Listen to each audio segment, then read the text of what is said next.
So you want to hear about the first great battle, do you? Yeah.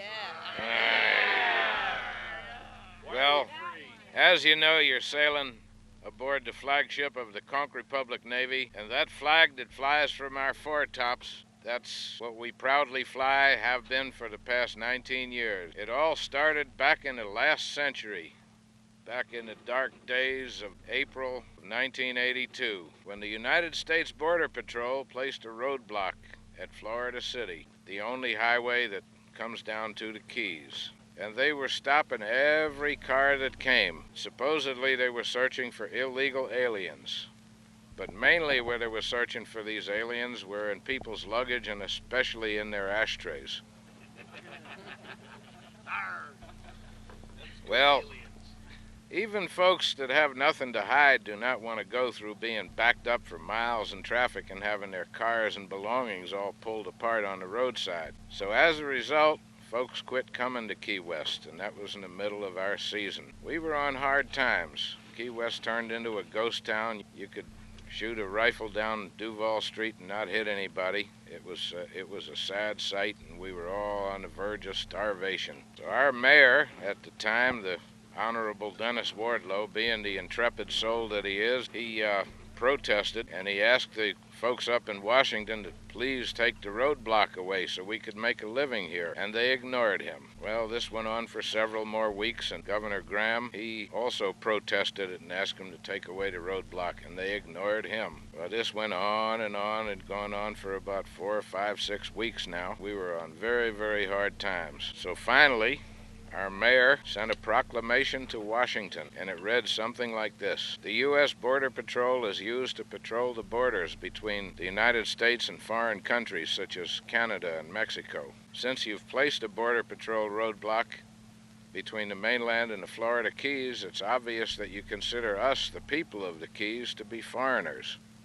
Therefore, we hereby secede from the U.S. and declare...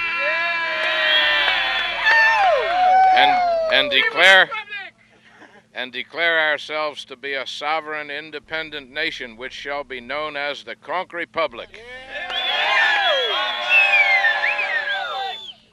Well, at the time I was serving on the schooner Western Union, and on the day of the secession, when the Conch Republic flag was proudly raised above the city hall, the Western Union went out into the harbor and attacked the Coast Guard cutter Diligence with water balloons, conch fritters, and stale Cuban bread.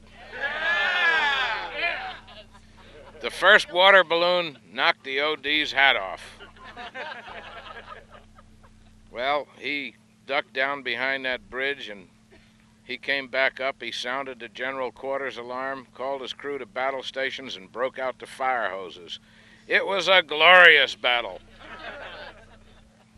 But we did win, because we are the Conch Republic. We are,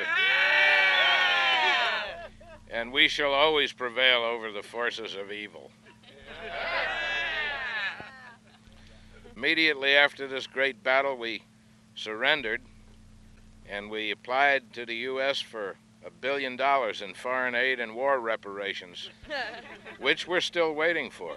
Anyhow, that is the story of the first great battle. Now, every year on our Independence Day, we reenact this great battle, and the Coast Guard comes out to fight with us. After the battle, we celebrate our victory over at Schooner Wolf Saloon, and being the generous souls that we are, we usually take the victims or